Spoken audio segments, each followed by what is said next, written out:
Adho Mukha Svanasana, the downward-facing dog pose, is a timeless teacher usefully introduced to beginning students. As long as one practices, as long as you come back to this pose, you'll find a deep well of inspiration and inner learning.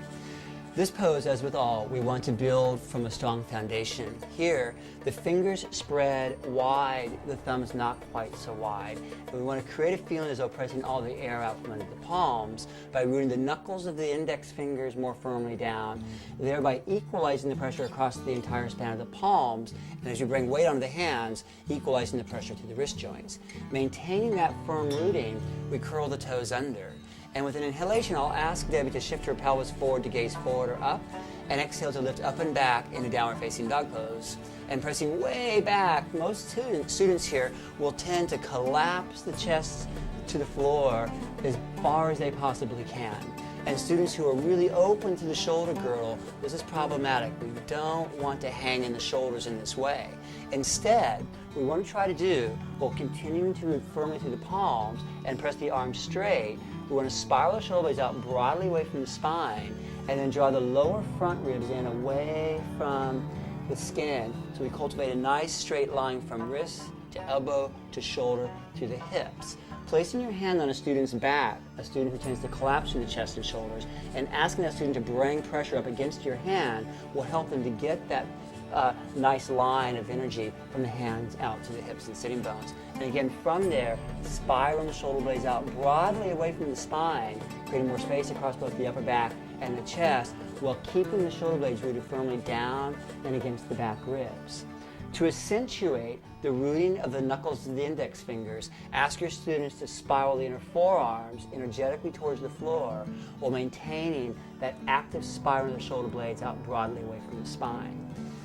Looking at the feet as the other foundation of the pose, we want to cultivate Pada Bandha. And here in Adho Mukha Svanasana, first ask your students to lift the heels as high as possible, to root down then from there more firmly to the inner edges of the balls of the feet, which will help them to awaken, to lift the inner arches.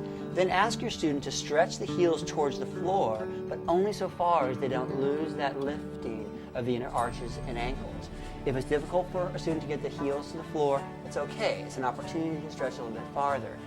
A student can also take the feet much wider apart, and with that, find greater ease in rotating the pelvis anteriorly, and from there, more ease in revolving the inner thighs back. In adjusting this pose, Adho Mukha Svanasana, position yourself symmetrically to the student rather than trying to adjust from the side. This will also allow you to more easily see the symmetry of the pose or the asymmetry of their position in the pose and be able to work with them in refining that alignment.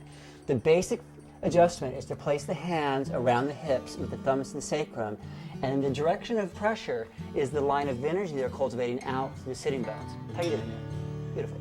And so from here, either squatting or standing and straddling, use your strength of your legs, pressing through your feet to encourage, with your hands on their hips, more length to the spine and lengthening to the arms and shoulders.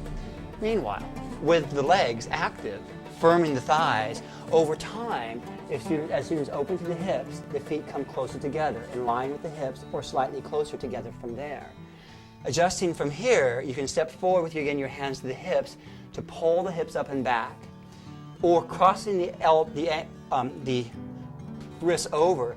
Release your arms, draw your arms between your student's thighs and clasping the thighs, pulling back to internally rotate the thighs to encourage them to press their thighs back towards the back to draw more length in the spine. With active legs and firm thighs, the kneecaps are lifting, inner thighs are spiraling back. And by activating the legs even more and pressing the tops of the femurs back, the student will find more length in the spine. And then taking one more breath in here, I'll ask Debbie to release out onto her knees and rest in child's pose.